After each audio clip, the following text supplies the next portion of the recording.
Hi, I'm Mark Lawson, president of Morningstar Music Publishers and the ECS Publishing Group. We are very glad today to have a chance to visit with composer and conductor Mark Patterson about his new piano collection called Rejoice, which is 10 piano settings of Christmas carols. So we're very happy to have Mark here. And Mark, welcome.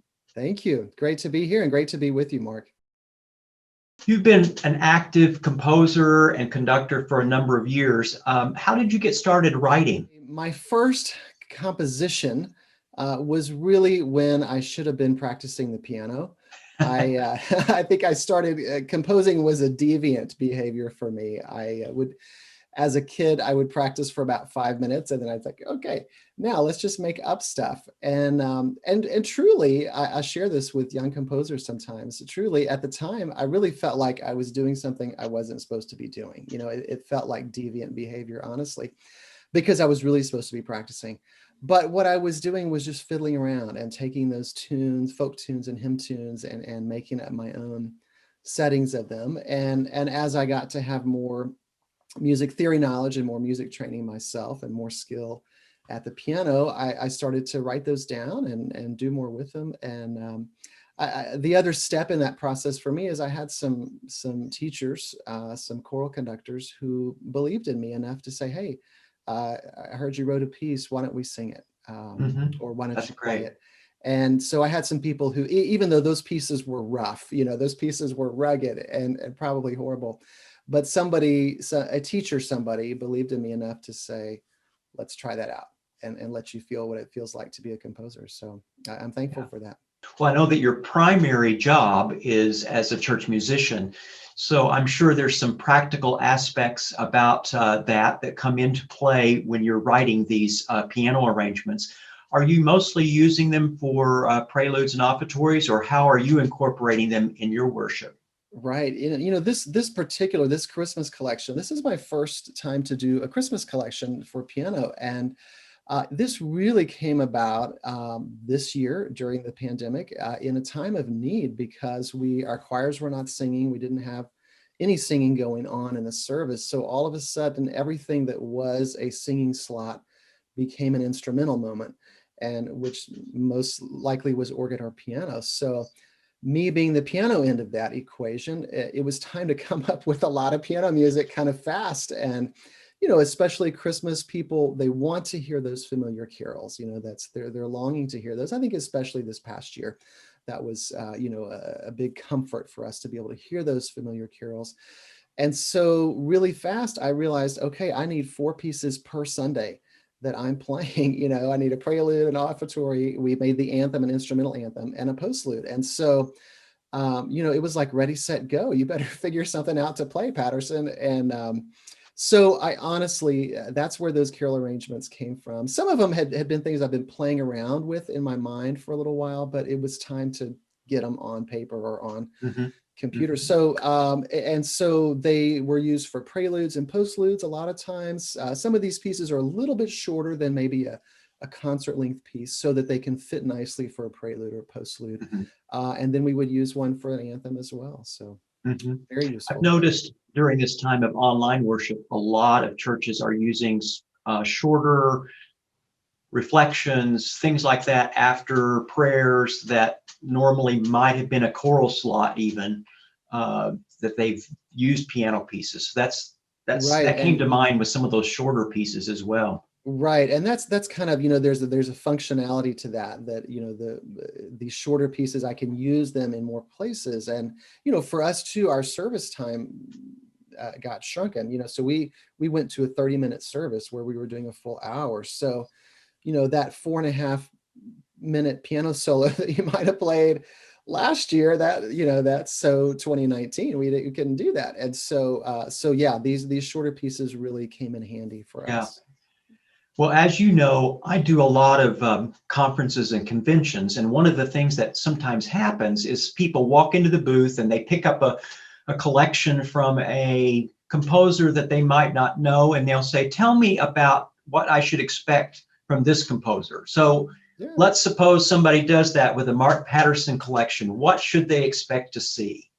Wow, that's probably a better question for you to answer than me, but but I have to answer the questions. That's my job here. I think if I've done a collection in this case, this is 10 pieces. To me, I think one of the things in that book is variety, because that's kind of just my personal attention span, if you will. If I'm writing 10 pieces and I just wrote one that was rhythmic and energetic, then that next piece is probably, more melodic and contemplative. And so I think one thing that would characterize it is there's a really nice variety. There's up-tempo things that are rhythmic and syncopated, and there's things that are just more flowy and melodic. So there's a nice variety in there. Hopefully it's, and most pieces in this book are very playable, I think. They are very approachable.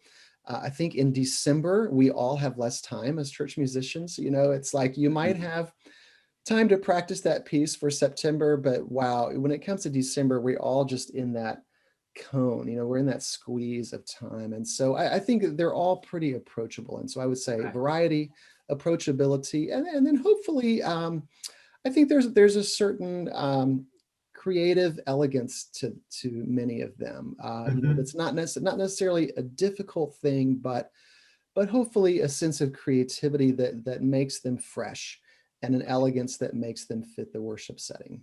Yeah, and I think one thing about your writing is it always. I think there's a certain energy, even in the reflective pieces. There's a Hmm. there's a Hmm. there's a certain what I would call energy about what you do, and Yeah. I think you're very good about self-editing.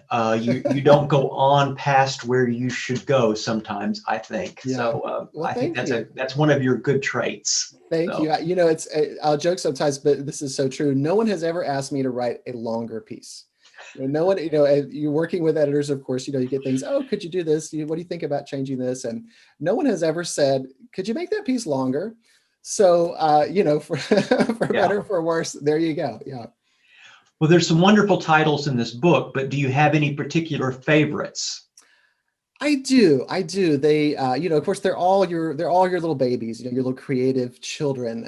So I love them all, and have, struggled with all of them. And there's all the notes that hit the floor that didn't make the page. But I think there's two that really stand out to me. One is it's called Christmas in Six, and it's a great postlude kind of a piece.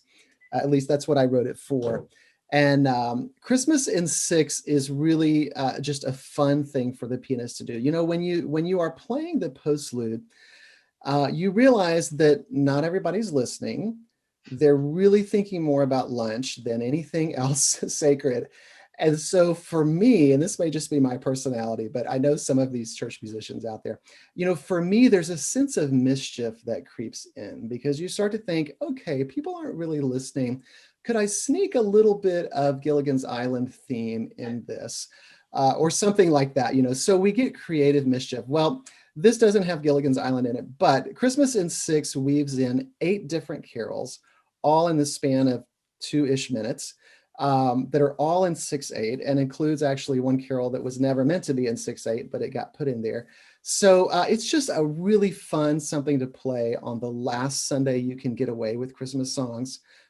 So it's really more for the church pianist's own enjoyment, but fun to share. And actually, when I played this year, some of my choir members were out there. I said, okay, count the carols, see how many you can name as you go through. So that was a bit of fun. And then I would say the other one that really stuck with me is The First Noel.